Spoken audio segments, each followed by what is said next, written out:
Hello students, today we are going to learn a new poem. The name of the poem is Goodbye Party for Miss Pushpa Tears by Nissim Sakir. Okay, so what is the name of the poem? Goodbye Party for Miss Pushpa Tears, written by Nissim Sakir. So, it is a poem which is in the form of a monologue. So what is a monologue?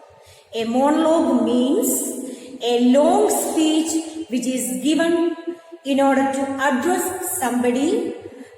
So in this poem, this is a monologue which is given by one of her. Her means one of Miss Pushpa T.S. colleagues. So, Miss Pushpa's colleagues start this speech. That is what we see it in the poem. So, the name of the poem is Goodbye Party for Miss Pushpa T.S. And it is, the poem is a monologue. A monologue means a long speech which is given in order to address somebody. So, this poem is a monologue which is given by one of Miss Pushpa T.S. colleagues, and when she is departing to a foreign land. So, let us start the first stanza of the poem. Friends, our dear sister is departing for foreign in 2-3 days, and we are meeting today to wish her bon voyage. That is the first stanza of the poem. So here the difficult words are bon voyage. What is the meaning of bon voyage? When somebody is setting off for a long journey, we give them our good wishes. For that is the word which is used. That is particular word is new for you, and that is giving good wishes to a particular person who is moving away from the place. Okay. So, here we see the colleagues of Miss Pushpa T.S. have assembled together to wish her bon voyage. That means to say goodbye to Miss Pushpa. So, all her friends have gathered, or her colleagues have gathered there to give her good wishes or to give her farewell. So, one of her colleagues gave her a speech on this occasion. So, it is a single-handed poem. When you read the poem, we feel that it is a single-handed poem.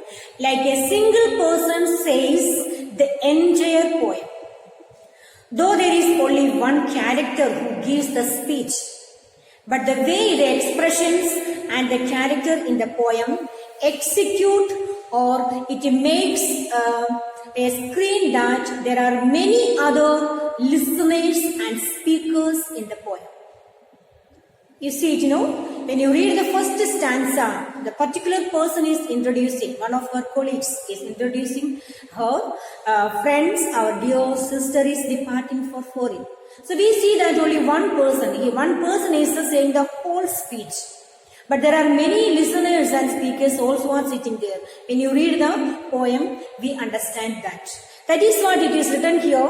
The expressions and characters in the poem execute, or which to make a scene that there are many other listeners and speakers in the poem.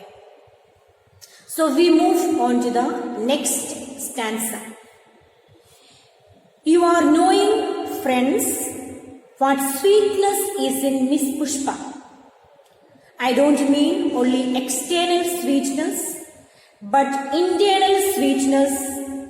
Miss Pushpa is smiling and smiling even for no reason, but simply because she is feeling.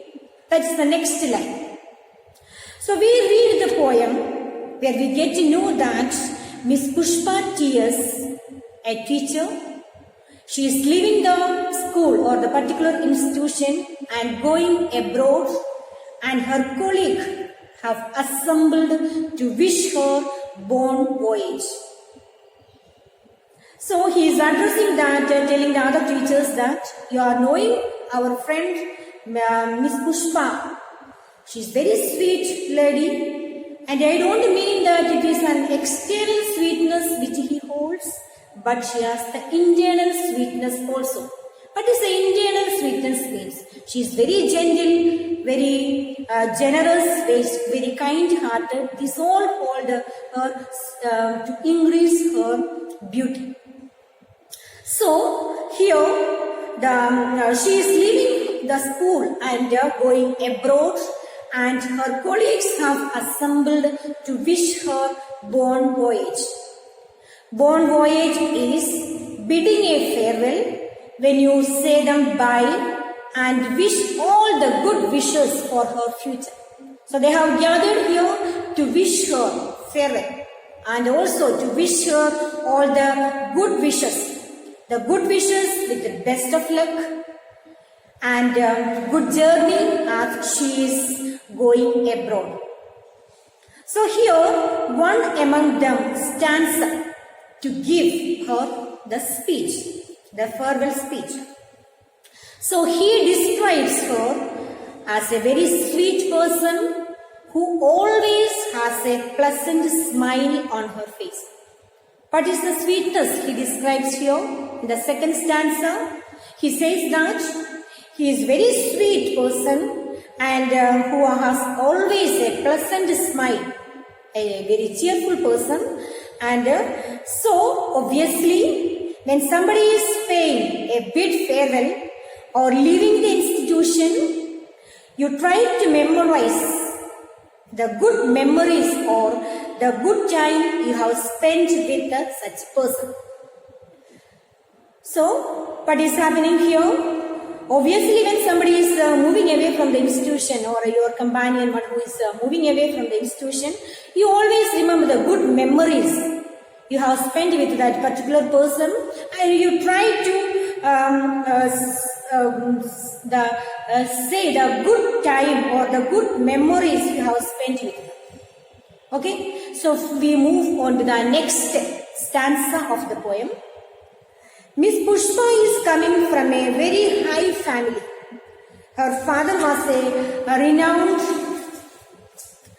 advocate in Bursar or Surat. I am not remembering now which place. This is the line. So here it is written that Miss Pushpa is coming from a very high family.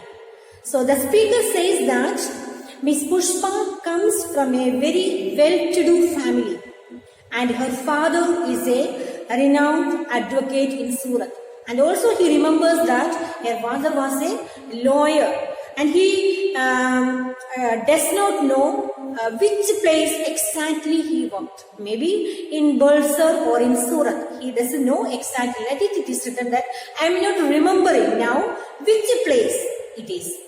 So here the speaker says Miss Pushpa comes from a very good family. She is coming from a very rich family and her father also was working as a lawyer in Surat or in Bursar. I am not exactly remembering which place it is. We move on to the next line. Surat, oh yes, once only I stayed in Surat with family members of my uncle's very old friend. His wife was cooking nicely. That was long time ago. Coming back to Miss Pushpa, she is most popular lady with the men also and ladies also. So this is the next stanza of the poem. Here, when he is talking about Surat, he is driven back to his memory. When once he had visited Surat, one of his uncle's very old friend's house. And he also remembers that his wife was very good at cooking and he prepared very delicious food for us. So when we read this stanza, the speaker is talking about the Surat, the particular place where he went years back. So he is driven back to his memory, and once when he had visited once with her uncle's family, and he stayed with his uncle's friend's house, and where he got a delicious food which is cooked by his uncle's wife. So he remembered that the place and the atmosphere and the place surroundings and all. He was feeling so happy to remember that. And so he is driven back to his memory about Surat. So he loved that place. Again, the speaker says that she is a popular among men and women. So both the men and women alike, they like the Miss Pushpa because she holds a good character. She is a very generous and a very kind person. Okay, students, we move to the next stanza. Whenever I asked her to do anything, she was saying, just now only, I will do it. That is showing the good spirit.